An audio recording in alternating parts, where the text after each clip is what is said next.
Good morning, everyone.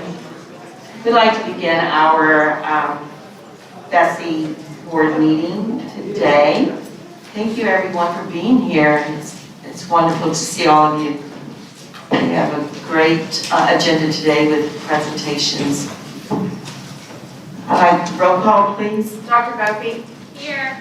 Mr. Castile? Here. Dr. Davis? Here. Ms. Ellis is not in attendance. Mr. Garvey? Here. Ms. Holloway? Here. Mr. Mellering? Here. Mr. Morris? Here. Ms. Orange-Jones is not in attendance. Mr. Rock? Here. Ms. Fauché? Here. You have a quorum. Thank you. We will have prayer and pledge. Today for prayer we have Dr. Tanja Sanders from 21st Century Program Director of East Louisiana Parish Schools. And our pledge today will be cited by Keisha Netterville, Superintendent of East Louisiana. Please come forward. Please, everyone, stand. We'll start with the prayer. Good morning. Bow your heads for the invocation. We come to you today thanking and asking for your guidance, wisdom, and a gift of knowledge as we begin this meeting. Help us to engage in meaningful discussion and to build a culture of mutual discernment and respect. Father, be with us in our deliberations and help us to be wise in decisions that we make for the good of those who have placed their trust and confidence in our leadership. Give us freedom to speak the truth boldly with kindness. Give us patience and listen openly without prejudice. And give us confidence to discover and explore new possibilities. For past and future blessings, we thank you. Amen.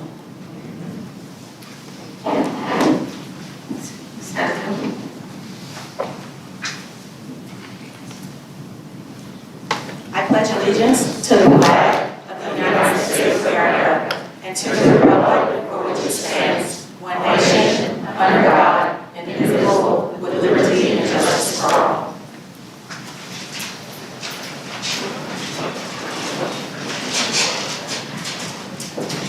Next item, please. Next item, consideration of recognition of East Louisiana Public Schools as a model of excellence in Louisiana 2021 National Blue Ribbon Schools.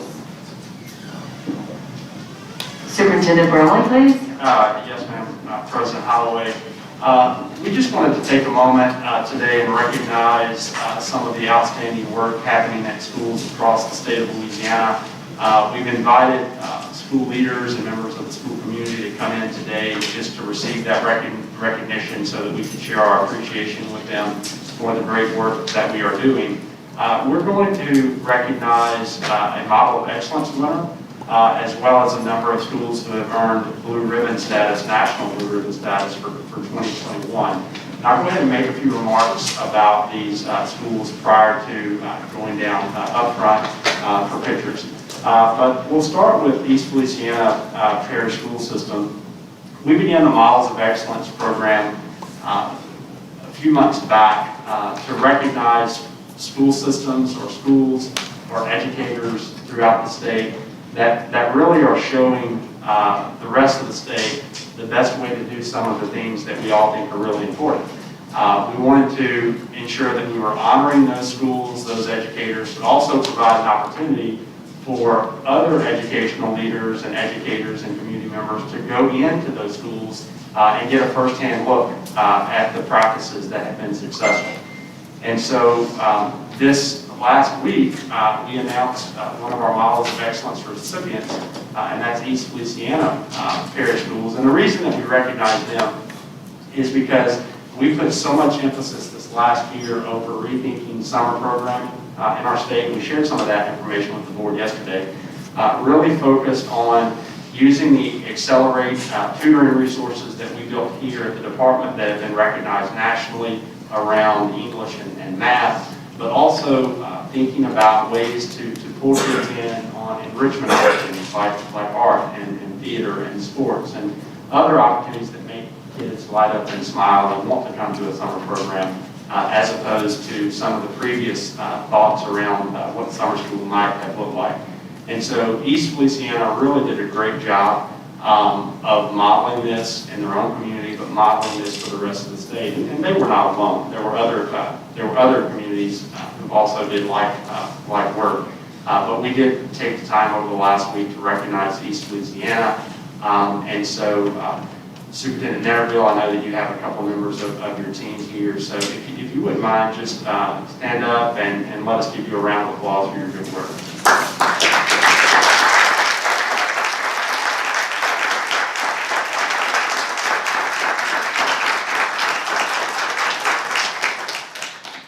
We will call you down to the front momentarily for a group picture. Next, we wanted to take a moment to recognize our schools who have been awarded the National Blue Ribbon Model of Excellence distinction.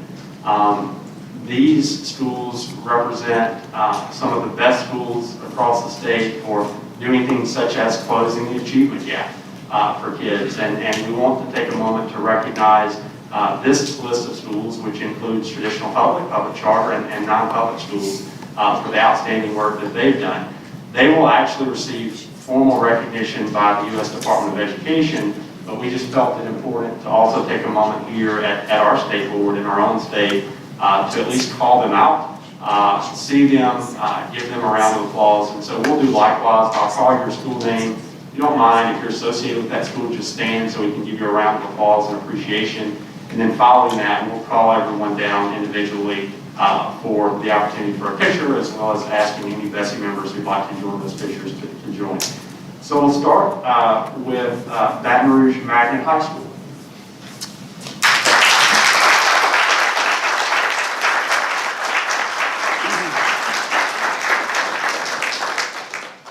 Next is Westdale Heights Academic Magnet.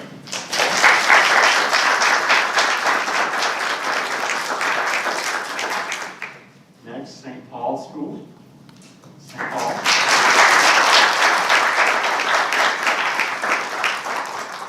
St. Scholastica Academy.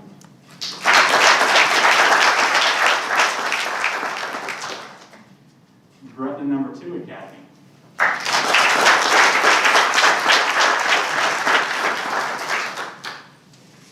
Airline Park Academy.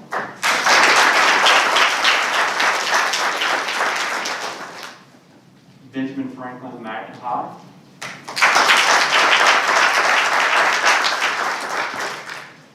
And finally, Lake Forest Elementary Charter.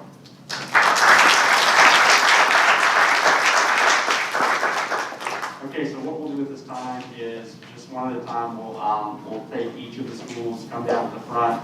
Any BESE members that would like to join in the picture, we ask that you do so. Ms. Davis, if you wouldn't mind helping just calling schools as you work through that. Sure. Can we get a motion to receive real quick before we start? So moved. Dr. Bofi, Ms. Bosher, thank you. Baton Rouge Magnet High Academy, please. High school, excuse me. From East Baton Rouge Parish.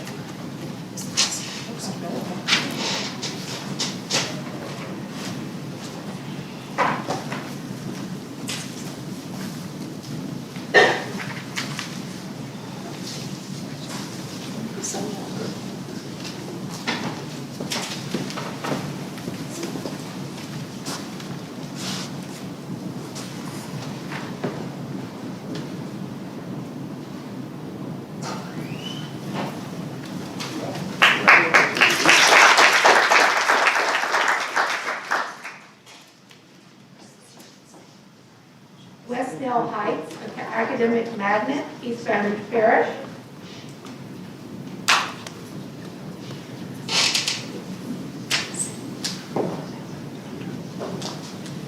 My kids went to us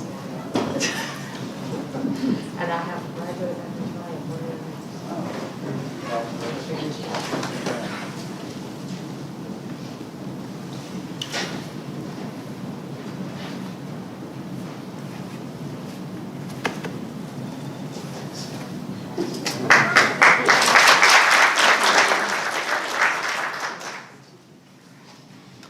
St. Paul School, is that St. Tammany Parish? I don't have the parish. No. Okay, St. Tammany.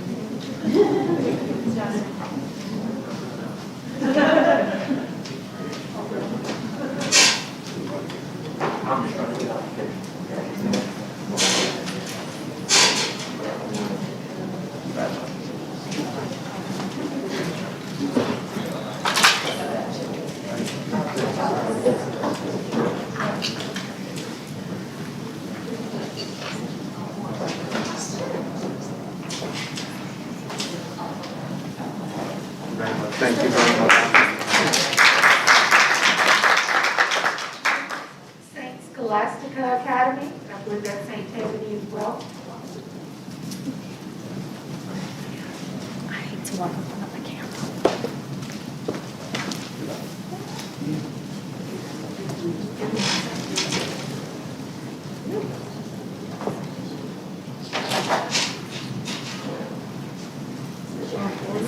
One more.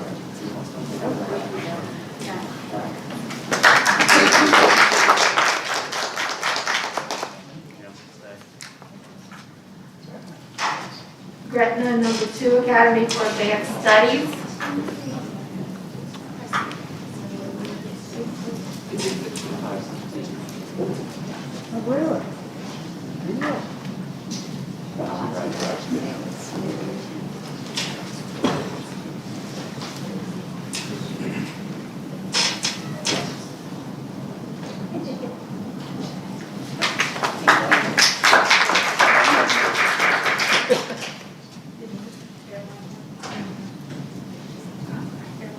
Airline Park Academy for Advanced Studies. Jefferson Parish?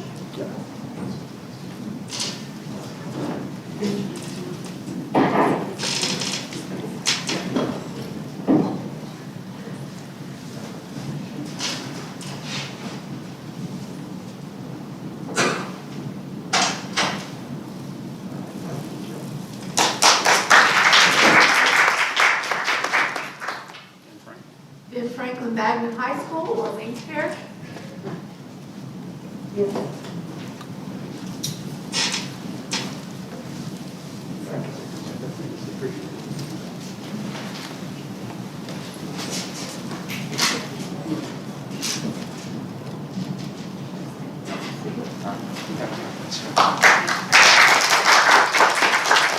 Lake Forest Elementary Charter School, but I don't think anyone's here. We'll call up East Louisiana just for a picture. Okay, and East Louisiana School System, please. If you could come up for a picture.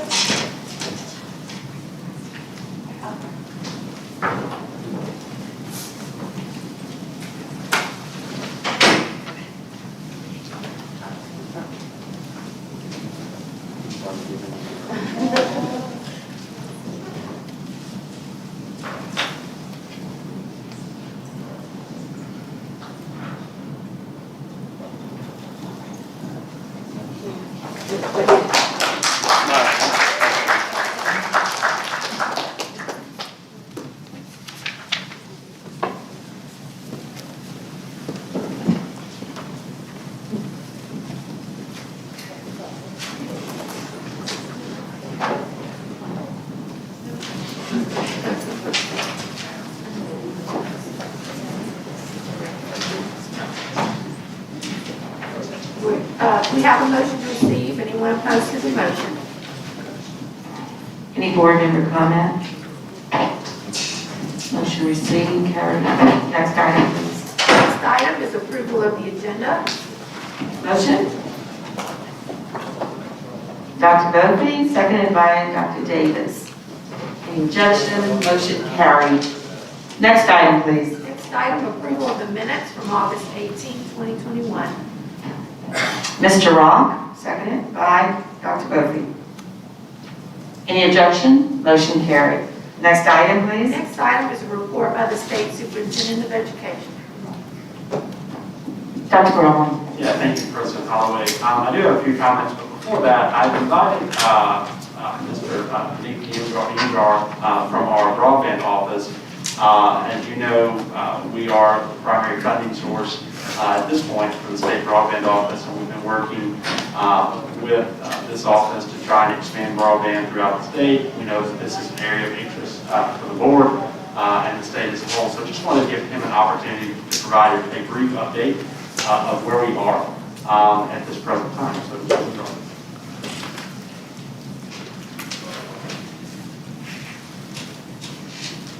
good morning, Board, and really appreciate the opportunity to present and give you a quarterly update on where things stand with regards to Connect LA, which is our name for the Office of Broadband and Connectivity. And always grateful to all of your support and collaboration. Definitely, our success is your success. So the more collaboration that we have with all of you individually in the districts that you represent, the more successful we will be in singularly eliminating the digital divide. So what I wanted to do was to share a couple of slides. And I'm going to run through these quickly, namely because you all have a pretty extensive agenda today. So I just like to always reiterate what our vision is collectively that we're trying to solve. The vision that we're trying to solve collectively is that it is incumbent upon us, it's incumbent upon all the stakeholders directly tied to the success of broadband to eliminating the digital divide by 2029. And when we think about what we're trying to eliminate, it isn't just an access issue that we're trying to solve, but we also have to equally solve at the same time an affordability gap that exists currently today and a digital literacy gap that currently exists today. So when we think about eliminating the digital divide, it's really infrastructure, affordability, and literacy. And so what I wanted to do is, the last time I think I came here was for a joint meeting between the Board of Regents and this board, and that was on June 16th. So quick highlights on what we've done since June 16th. The first is, we've had the great privilege and honor to have visited in the last 6 months half the state's parishes. And typically in any meeting that we attend, you will have representatives from the local public library, you will have representatives from the local school board, you may have the superintendent that's representing that area, you may have staff that's responsible for the success of technology solutions for that school district in any of these meetings. And so based on feedback, based on the challenges parishes were historically having on how to address their broadband issues specifically and locally in their parish, what we did was we put together an organizing and communicating document and really pushed out a broadband toolkit on July 30th. It's a toolkit designed to help tactically address the organization principles on piecing together their broadband teams locally in a parish. And this has gotten really good feedback based off input from mayors, superintendents, towns, executives, industry, and so on and so forth. So July 30th, we pushed out this broadband toolkit. We are pleased to say that a quarter of the state's parishes have now put together their broadband teams, which we're thrilled with. And that's in the last few months, and that continues to grow over the next, as we continue to plug along with addressing the broadband issues. Second is, we launched our website last week. This website, connect.la.gov, if you currently go to the website, this is what the homepage looks like. We have at the very top a menu bar that talks about the digital divide that exists, how to get started. Within the Get Started menu page, you have a plethora of information, data on addressing the challenges on a per parish basis, the sizing of that digital literacy problem, the sizing of that access problem, and the sizing of that affordability gap. So this is a great start for folks to want to understand the challenges around broadband, how to get in touch with us, news that's relevant to their parish, that's also relevant to the state and also to the country in terms of best practices for broadband, and ultimately, most importantly, how to get engaged on a global basis. As I mentioned earlier, we visited 30 parishes, countless communities. We're thrilled that a number of parishes have organized themselves, from Allen Parish to Sabine, Washita, East Carroll, East Louisiana, and putting together their broadband teams. We have been very insistent that on these broadband teams include someone that represents a school district or a school board or a school. And so a number of these parishes have done a great job in incorporating and putting together these broadband teams.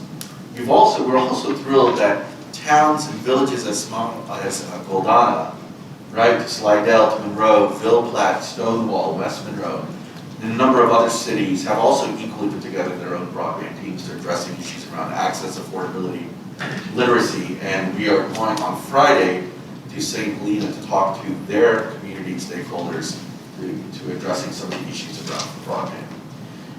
Tangible results on the infrastructure side, we've had over 17,000 people take speed tests. We have $177 million with our state broadband grant program called GUMBO, which is an acronym for the Granting Unserved Municipal Broadband Opportunities. We're also thrilled that the Acadiana Planning Commission has applied for a $29 million grant to the National Telecommunications Information Agency, which we're bullish that they will receive. And that is a grant that would help provide access to broadband to 22,000 different locations in and around the Acadiana region. On the affordability, and really thrilled that through our partnership and working with you, that we're actually a state that's been cited by the White House in terms of the number of folks that have benefited from the Emergency Broadband Benefit Program.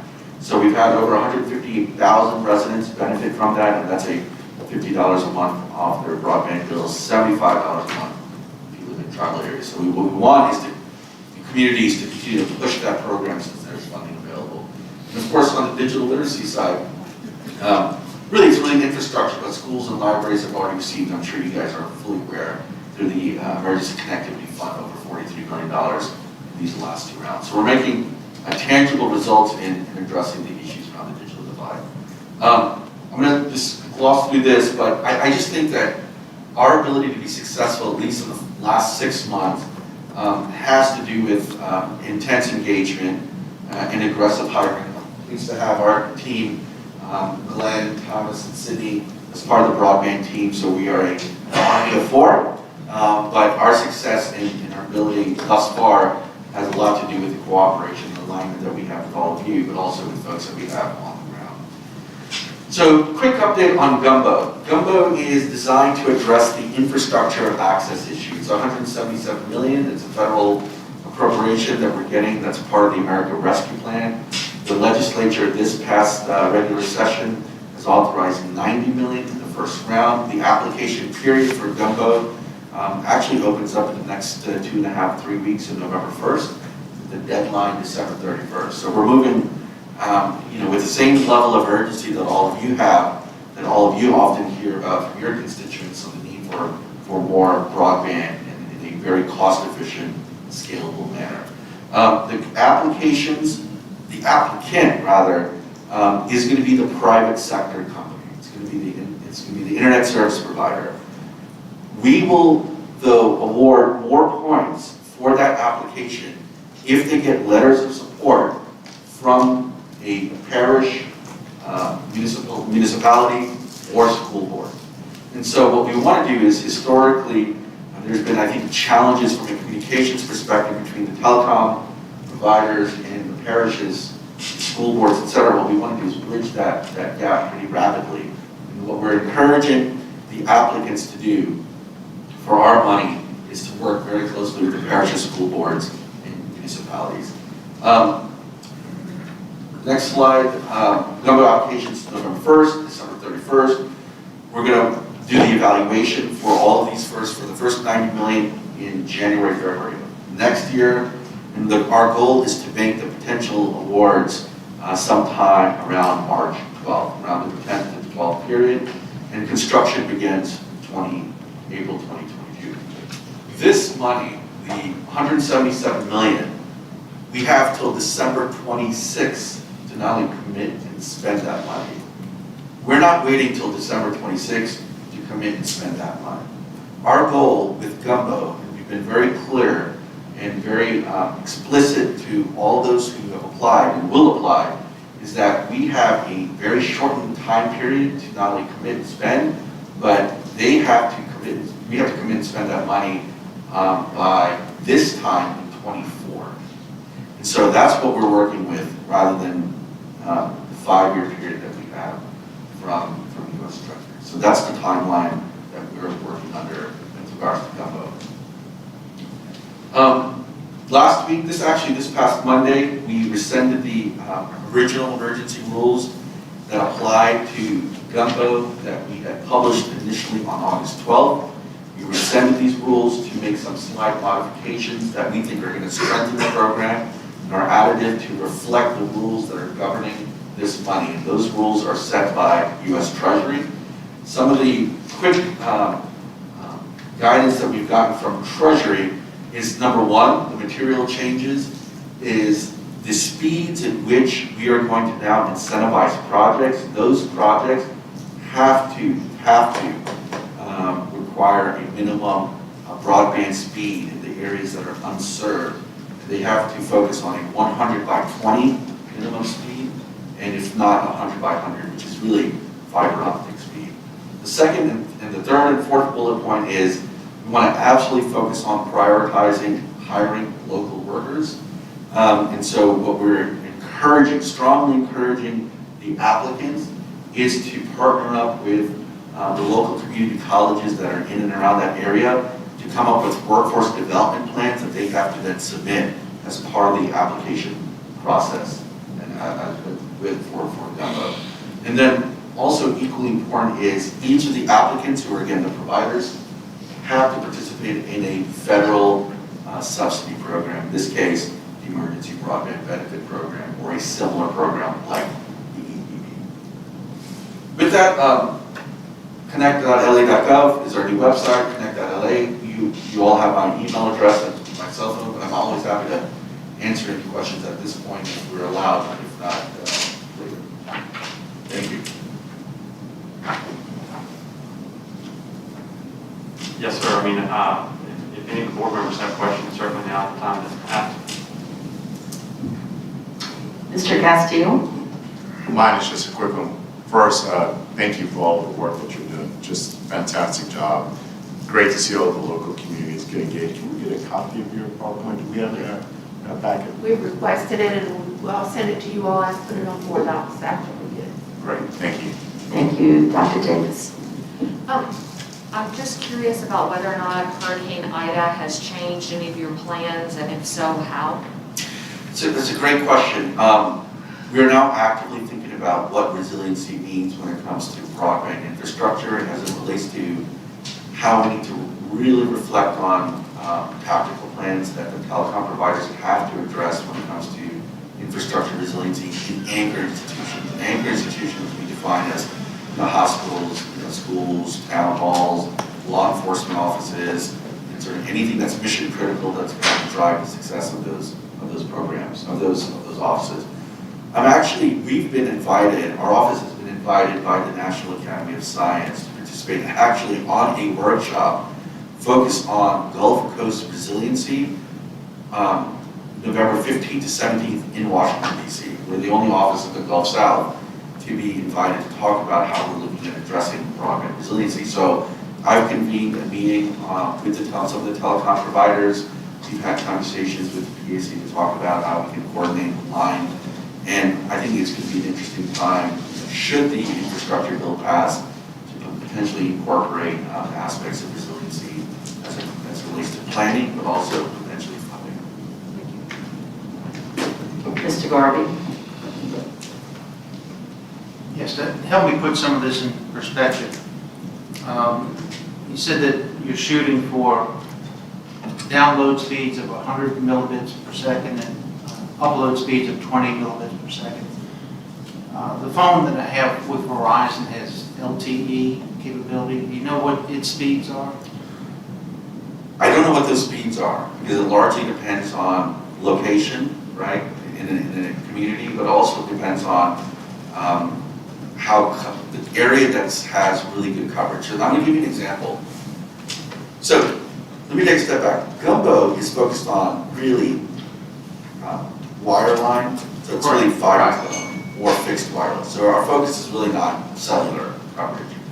However, there are opportunities, and there may be instances where cellular coverage may be in. I was in Odessa, Louisiana. We were in Odessa, Louisiana a couple of weeks ago. Odessa is probably the most northwestern part of the state. 250 people or so. It's a couple of miles from the Arkansas-Texas border. They've got really good cellular coverage from Verizon. But most, if not all, those households don't have, wireline or fixed wireless providing internet at home. But what they do have, which is really interesting, is their local library actually has strong internet going to that library, which is being used by residents to do a variety of different And so my point is, cellular coverage could be an option in certain locations that gumbo may not reach in the short term to medium term. But largely, the success and the viability and the quality of your cellular coverage will largely depend on, frankly, where you are. Now, what kind of speeds? It all depends, because the speed I have for my Verizon 5G phone or LTE, I could travel 1 mile down and it could be completely different. But do you know what Verizon advertises its LTE speeds? No, but we can get you data on exactly what they're advertising. Thank you.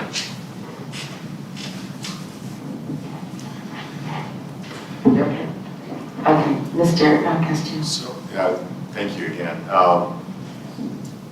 In the package, you reference one of the quotes and meetings you had with Mayor Vitrine and Bill Platt in Evangeline Parish. And I suspect you've been, and as you mentioned, meeting with other local municipalities, and you probably met with Mayor Alcindor in Opelousas and St. Landry Parish.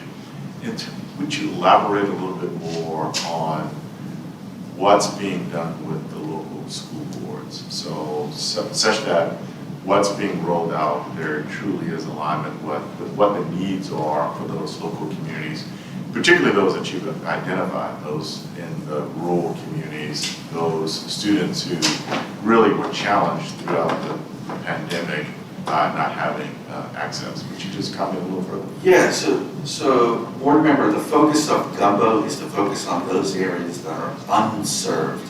I think we also recognize that there are areas in, say, Opelousas or maybe Middle Platte where they may have access to broadband, but it may not be as robust as it should be. Those areas are considered underserved. And so the distinction is how we define unserved versus underserved. The Federal Communications Commission defines those areas that do not have 25 download, 3 upload as largely areas that are unserved. And so the focus of gumbo is to focus on those areas. One of the things that we did incorporate within gumbo is a scoring criteria where the folks that apply for our money they could potentially get more points if they leverage existing infrastructure that currently exists in a market. So for instance, schools have done a phenomenal job. I think that every school in the state has fiber going to it. What we're saying in gumbo is that if there are applicants for our money that want to continue to focus, or they want to focus on the unserved population, where the schools can play a role is if there's an opportunity where the applicant leverages the infrastructure that currently exists going into that school to continue to build out in those areas that are considered unserved. And so that's, in fact, we met with the mayor of Opelousas a couple of weeks ago to talk about that very thing. So that's where the alignment needs to occur at a local level. That's when providers need to partner with the parishes, school boards to understand where there's connectivity today, where there isn't, and then work on a plan and an application for gumbo to say this is how we plan to leverage this technology, this infrastructure to continue to build in unserved areas. So I'm a little bit concerned, and full disclosure, Vineet is a very good friend of mine, so I'm not picking on him. But when I think about Bill Platt, for example, and I think about Evangeline, I think about St. Landry, and the time schedule that's been set in place, and we're BESE, and obviously extraordinarily concerned about not only the unserved, but the underserved greatly. How engaged are they? What more can we do to ensure that students, families, those that are making the decisions to ensure we have better connectivity for our students know about these funds, that they are working to collaborate or the applicants are collaborating? Just wondering if there's enough information and that they know about that so that we can take advantage of it as much as possible. So on the affordability piece, what we would continue to strongly encourage is for all of you, and you guys have done a great job, right? but for all of you and for the mayors, this is what we continue to message, to continue to push out information on the FCC Emergency Broadband Benefit Program, especially for those that do have it currently today, right? That has some sort of level of broadband service. So continue to message because that's available. For those households that struggle with having broadband or having any sort of internet, I would strongly encourage them, especially households that have school-age children, to go and complete the speed test. The faster we understand which households, which areas don't have broadband, the sooner we can obviously intervene at the end of the day. The last thing, board member, is we're trying to expedite what we think could be potential sort of kinks in the system that would help, that would prevent cost-efficient deployment networks. So there's tremendous opportunities for parishes to control things like permitting, right of way. I think part of the workforce challenge that we have to address, which could be very acute, is to ensure that there's adequate workforce in the community to ensure that the projects get done in completion on time. And also, we are incentivizing projects based on how fast people think that they can build. So, you know, the challenge is, it is going to take some time. And we're trying to do whatever we can. And that's what the purpose of these toolkits are, because what we want here, these parishes, to spend as much time at a local level trying to remove any impediments to cost-efficient deployment and access. So maybe I'll direct these questions to Dr. Brumley and Ms. Davis. You know, looking at the application deadline, opens November 1, closes December 31st. We as BESE members have certainly the ability to connect with some of our constituents, but as volunteers with limited resources, I maybe asked the department, Dr. Brumley, Ms. Davis, what more could be done to connect with those persons that Ms. Angor referenced, those school boards, those constituents, to know so that we have a strategy available for those families and parents that were referenced to ensure that there is as much engagement as possible. Lots of resources, lots of funds. You're doing a fantastic job. Just what more can we do? Yeah, we're happy to use our outlets as well to spread the information, certainly before and during the application process, but I'll have to rely on the broadband office on the literature to make sure that we're addressing that appropriately, but we can certainly use our outlets to share. And I think he's underselling a little bit because we've had local superintendents and board members at a number of these meetings throughout the state, but certainly we can engage even more as the application period unfolds. Correct. Have those superintendents brought back suggestions, strategy, ideas of here's how we engage those families in our communities to ensure that we're taking full access of this opportunity? I think there are certain parishes that are doing a better job, I think, and then certain folks that are catching up, frankly. We're very conscious to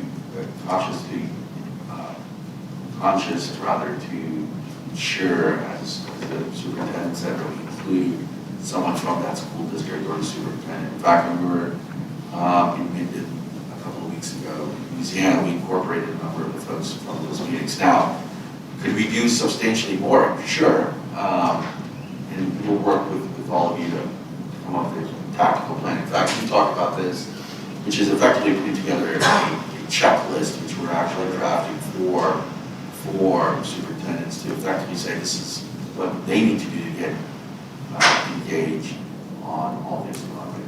And that's something we can share with all of you. And so, Nate, I appreciate you bringing up the checklist comment.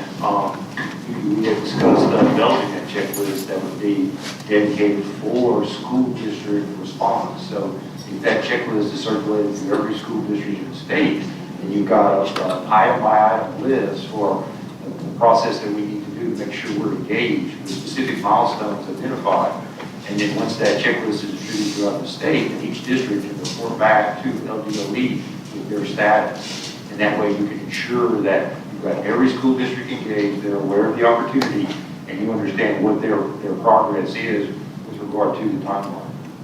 Great, that would be helpful. Yes. I'm not sure if you wanted to maybe do a presentation at SAC as well. In November, we have that meeting that lasts, and LSBA, Louisiana School Board Association, they attend those meetings regularly. I think all those are wonderful ideas, and I know the superintendent has a call on Friday mornings where there are hundreds of, maybe overstating, but probably hundreds of folks on that call. If you would include that as an item as well, Mr. Superintendent, that would be a great happening. It's been an extraordinarily successful presentation Friday morning. Thank you. Mr. Morris? Maybe you could give us a status update on the rollout of the checklist, which your thoughts are there.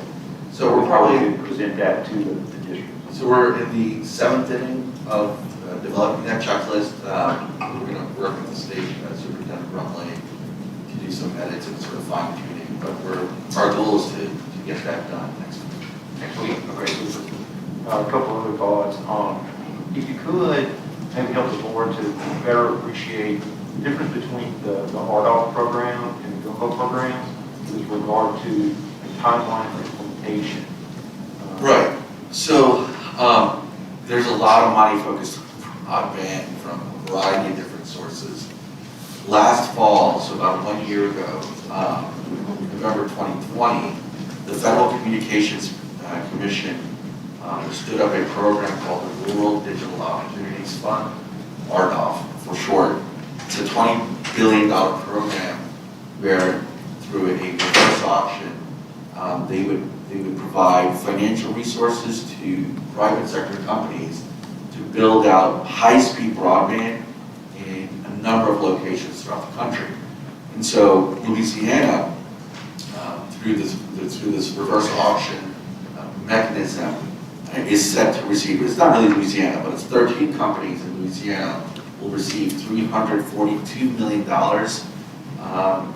13 companies to build in 175,690 locations throughout the state.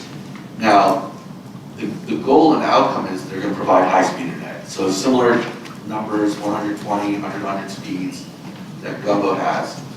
And so their obligations to the FCC, though, is that they will build in 6 years. And that is, again, an obligation between those companies and the Federal Communications Commission.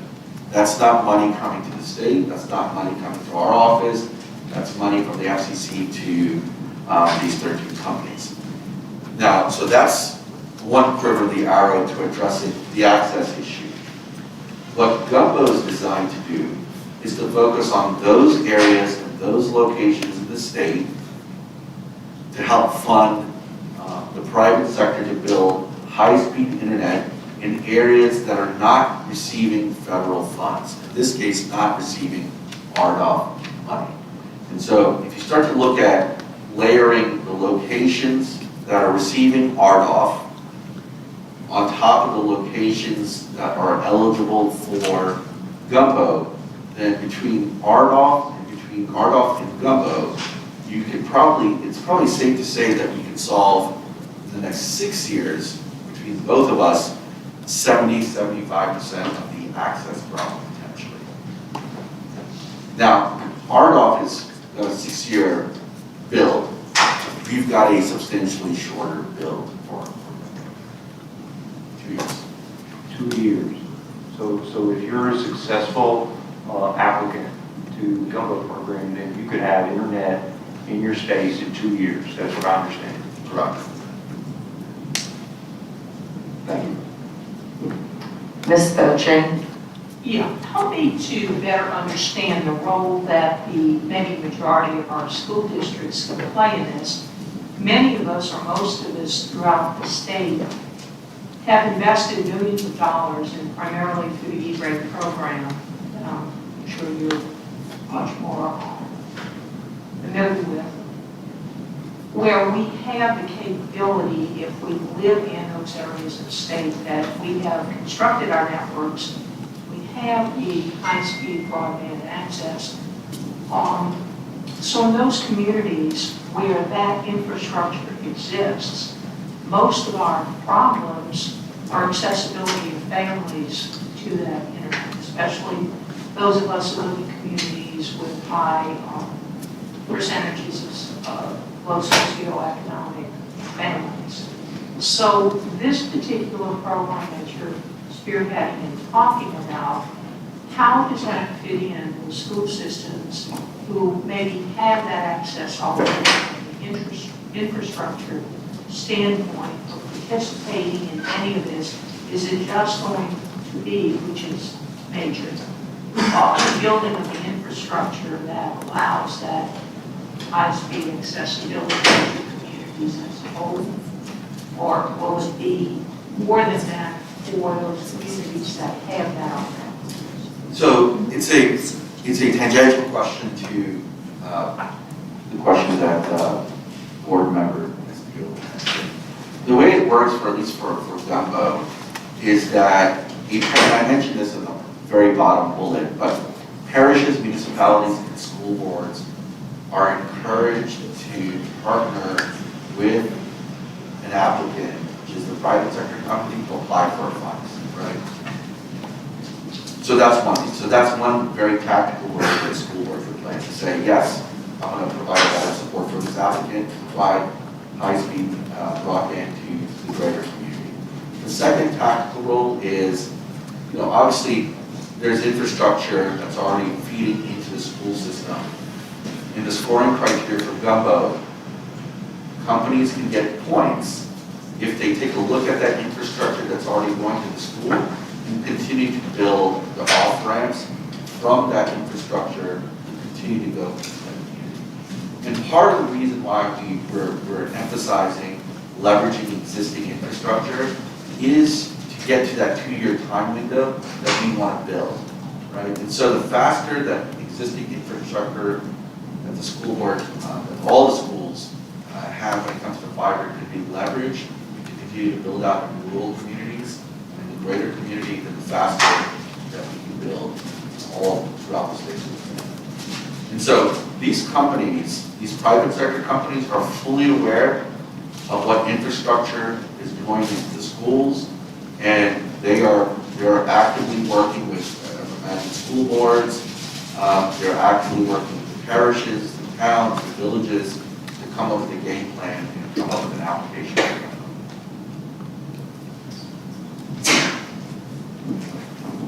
Superintendent Bromley, we asked your team to work with Denise's team to ensure that every school district has a copy of the checklist, and there's some methodology put in place to ensure that every school district is engaged. And we got some indication of what their level of engagement is, so that they are on track with regard to the timeline to provide capability for every student in the state. Yeah, I mean, just as I look in the audience today, I mean, I see superintendents from Jacksonville, Jefferson, East Louisiana, and I know that they or their team have all been engaged in these meetings. So I just want to make sure that it's communicated that systems are engaged. That could always be stronger, but yes, we'll work together across agencies here and make sure we get the information to the school system. Yeah, I'd like to give you a formal report back, say by end of the year for January or something, just so we've got some indication of how many school districts in the state are engaged, right? So we know they're engaged, and then at a minimum, know they're engaged, and then after that, ongoing what their level of engagement is. So we have some sense of confidence that we're reaching every student in the state in a timely manner. Okay. Good, thank you. Thank you, Mitch, this is great. Anybody else? I'm so sorry. Oh, Dr. Davis. So I have a question, this, obviously the expansion of broadband and digital literacy is going to benefit schools, but it's also going to benefit the business community. And so I'm just curious, as we're thinking about the cooperation that you're looking for from companies and school districts. So if we're building on, say, St. Bernard Parish, where Superintendent BESE is from, does she have the ability, as she signs letters of support and negotiates the use of infrastructure that she has invested in for her schools, to ask that provider to target residential neighborhoods, like as they build out line first, as opposed to business communities in order? I mean, I'm just thinking about, we're all benefiting from this, but does she have the ability to ask them to prioritize neighborhoods where her students live over, say, downtown Baton Rouge, or downtown, I don't know, Chalmette? I'm not as familiar with it. How does that work? So the prioritization, I get Get the question. the juxtaposition. The prioritization is going to largely focus, especially for Gumbo, as it's written in terms of its rulemaking and what we're told by Treasury, based on the number of unserved locations, in this case, households will benefit from Gumbo. And so if the middle of town, if the middle of Chalmette has broadband, then that may be counterintuitive to what we're trying to ultimately fund. And so what we need to do with Gumbo is to focus on as many different unserved locations, unserved households providing last mile connectivity. And we have maps, we have resources that we can provide to articulate, to show where within a parish or within a region where those locations are. And these providers frankly know as well. I mean, they've been around the block, they clearly understand the mechanics behind our Gumbo program. Yesterday we had a webinar. I think we had close to 125, 130 different groups, 40 different providers participate. So it's clear what they continue to apply to those unserved areas. Thank you. Thank you, Dr. Goldie, please.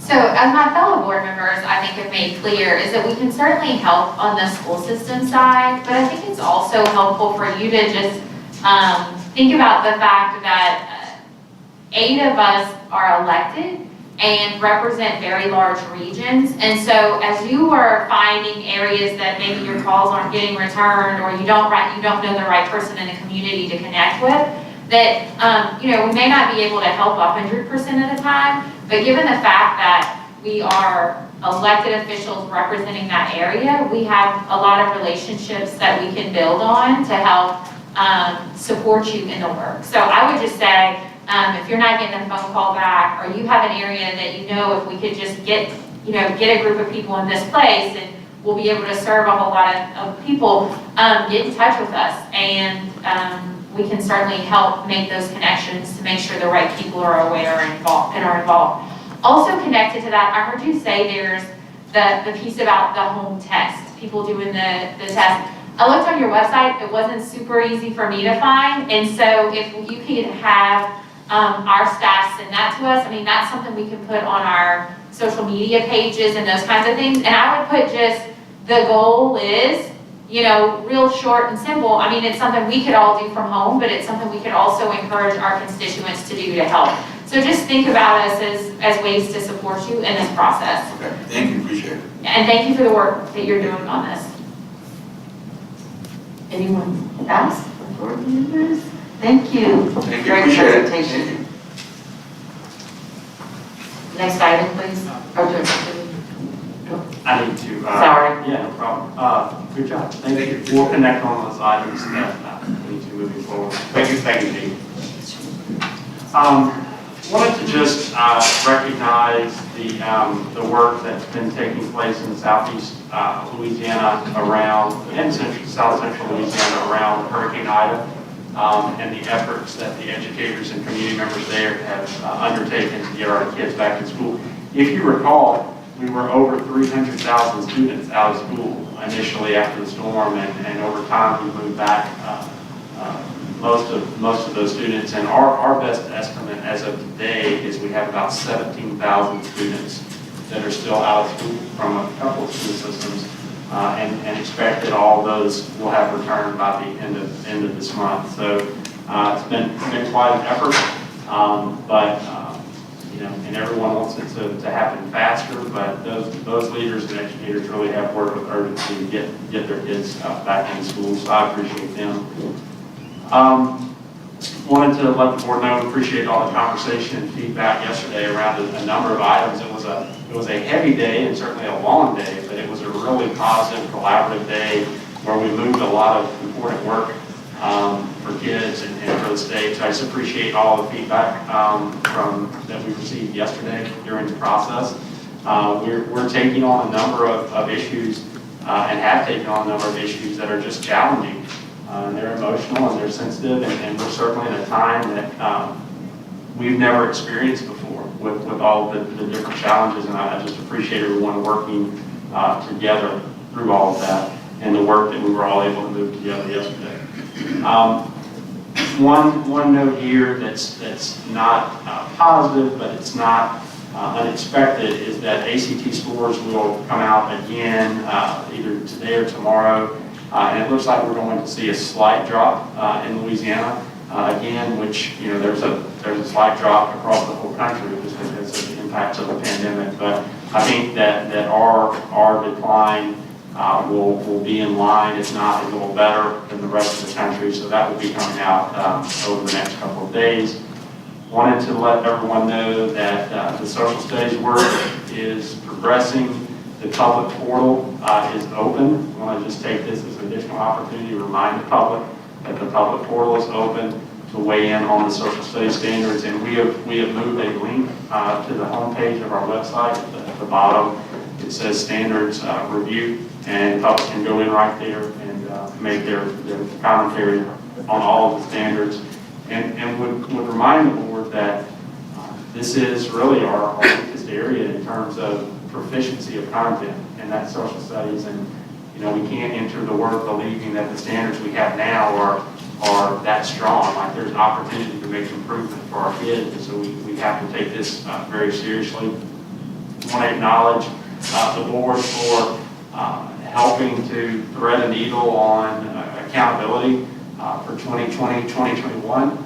Know that there are a lot of different views on how we needed to handle that. And I think that we came to a place of compromise that seemingly works, and so I appreciate everyone's input over the last time on how to arrive there. And just the process yesterday to move work forward on the future accountability. And again, this has been a sensitive issue for many years, including the last few months as well. And when you're dealing with something that sensitive, it's not always going to be a clean and smooth process, but it's a democratic process, and we continue to move it forward. And so I think we're coming out of this set of meetings in pretty good shape, and thinking about how we can improve on our system moving forward. Want to remind the board that we are offering the partnership with Ochsner around the teletherapy for the 167,000 early care employees in the state, birth to 4, as well as K-12 certificated and classified employees. They can go right to a direct link, sign up on the day and the time that makes sense for them if they need some form of help, want someone to talk to just around the challenges that they faced through the pandemic. We've consistently heard that well-being is an issue as we've all worked through the pandemic, and so we just want to be there for our employees, 167,000 of them across the state. We'll continue to push out that link so that people can go in and register, and they have access to four sessions at no cost to them that we have funded through our federal stimulus dollars, and then beyond 4, they would have a discounted rate. We released some information last week around our tutoring initiative that we're trying to roll out. We have about $40 million that we're placing towards essentially parent vouchers for tutoring. We are working to develop a one-stop shop where we manage this through a partner where parents, if their child needs access to tutoring services and literacy or math, that we would have some money available to be able to fund that. That's not up and rolling yet, but it is a process we're working through, and we think it holds a lot of promise for just an additional layer of support for schools. And then finally, in terms of deadlines, Mr. Castillo, and you mentioned the deadline for the broadband and that being important to push out, and I know Dr. Bowman, you did too. I would just encourage everyone to continue to push out our Reimagined School Systems grant that we have available. We've set aside $35 million for school systems across the state to think about what are bold, innovative ways that school can be better beyond this pandemic. And so that application is out and available, and the deadline is sometime in December. So just want to encourage everyone to continue to push out that information, and happy to take any questions around that. But that concludes my report, President. Thank you, Superintendent Brown. A question on your redesign? Reimagine, I'm sorry. Is this accessible to charters, public, non-public? It is a process that's certainly available for our public systems, traditional public and public charter. Thank you. Any other questions? Thank you for this report, appreciate it. Right, we will move on to the next item. Next item is a report from BESE members regarding their statutory and legislative task force and council appointments. Mr. Castillo, yes. Yes, ma'am. I'm appointed to serve on the school board for the Louisiana School for Math and Science, and we've been meeting regularly. In our last meeting, I'll just highlight that one of the things that the school is really focusing in on is enrollment. It's interesting to hear such an extraordinary school having a strong recruitment campaign. And I'd just like to share not only with the board, but for the listening audience, that this is an incredibly great opportunity at a residential campus for our students. I'm always amazed at our board meetings as we approve new faculty, how highly qualified they are with advanced degrees and an incredible skill set. So it's a great opportunity for students. The staff, the administration there do a wonderful job. I just wanted to give everyone an update and let the public know they're enrolled for this year, but they'll be pushing enrollment again for 22-23. Thanks, Madam President. Anyone else? Yes, Mr. Morris. Following August BESE, I attended the Louisiana STEM Advisory Council meeting. The council was thrilled to learn that August BESE had approved adding STEM education to the interest and opportunities component of the SPS. Additionally, they continued their discussion to identify regional STEM center partners. Then there was an update by Mr. Greg Trahan on the cybersecurity project. This is a statewide project. I think most folks are interested in it. It was passed during the 2020 regular session, Senate Bill number 79. We created a special fund for the purpose of funding degree and certificate programs in cybersecurity fields offered by public post-secondary education institutions in order to meet the state's workforce needs.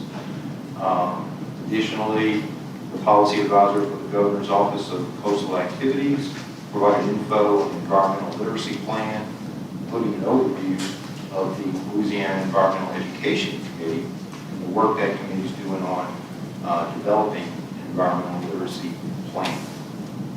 Thank you. Thank you, Mr. Morris. Anyone else?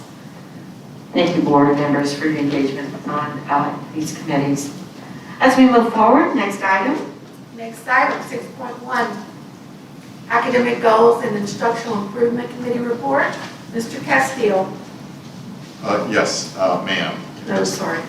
Well, I know Mr. Morris. Mr. wants- Morris. There's some things. I apologize. Yeah, I'm sorry. Go ahead, Mr. Morris. No problem. On behalf of the Academic Goals and Instructional Improvement Committee, I move to approve motions 1 through 13, noting that motion 10 is notice of intent, including motion 5 and 6 as a read. Second? Second? Second. Yes, Mr. Castillo. Thank you. Before we pull 5 and 6, can we get the other motions off the table? Anyone opposed to taking those items 7, 8, 9, 1 through 4, 10, 11, 12, 13, and clearing those off the table. Anyone? Okay.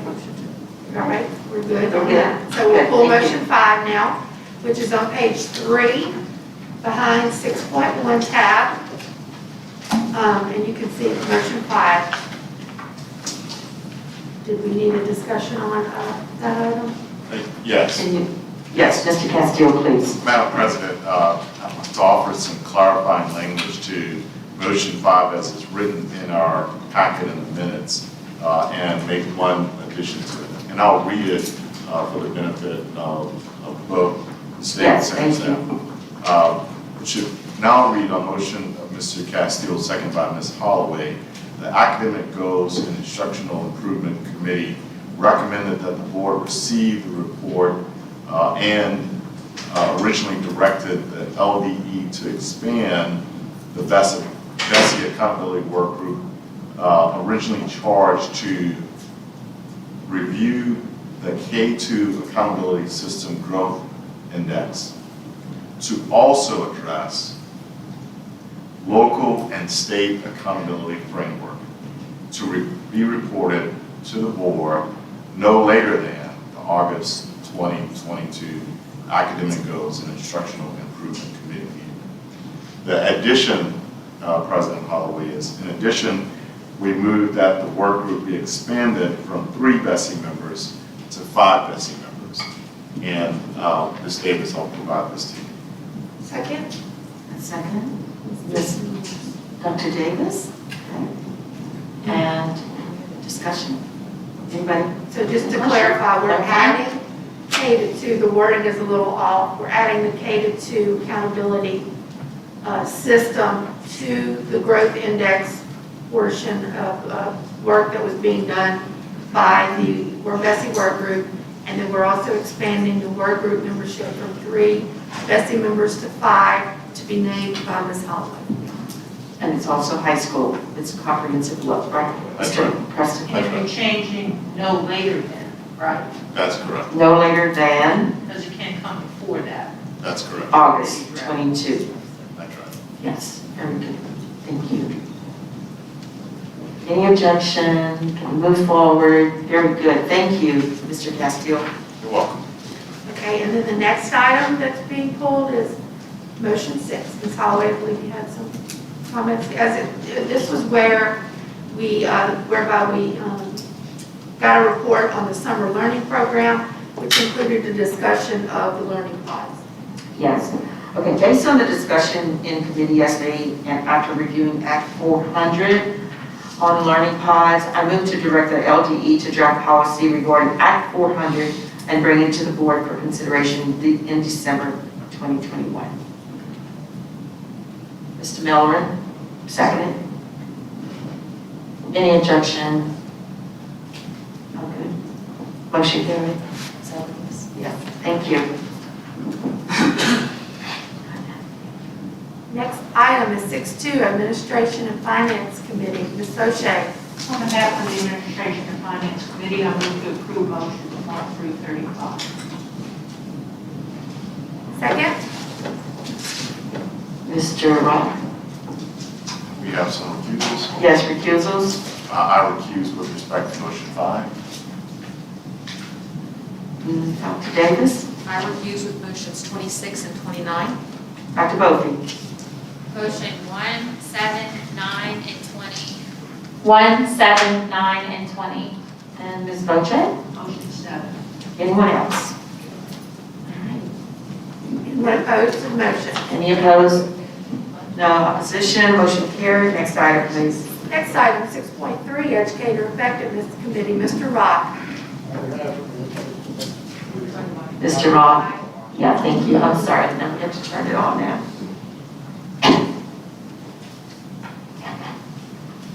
On behalf of the Education Effectiveness Committee, I move to approve motion 115, noting that motion 8 is on the consent and opposed to motion 13 on the spot. Thank you. Recusal? Any objection? What was the last part, Mr. Robbins? Mr. Rocky was opposed. Mr. Garvey, you want to be recorded? Gotcha. Okay. Anyone else? Second. Second. Second. Mr. Castillo. All right, no objections, all good. Motion carried. 6.4, School Innovation and Turnaround Committee, Mr. Castillo. On behalf of the School Innovation and Turnaround Committee, I move to approve motions 1 through 5. Second? Second. Mr. Garvey. Any recusals, any conversation, discussion, any objection? Motion carried. Next item, please. That concludes your agenda.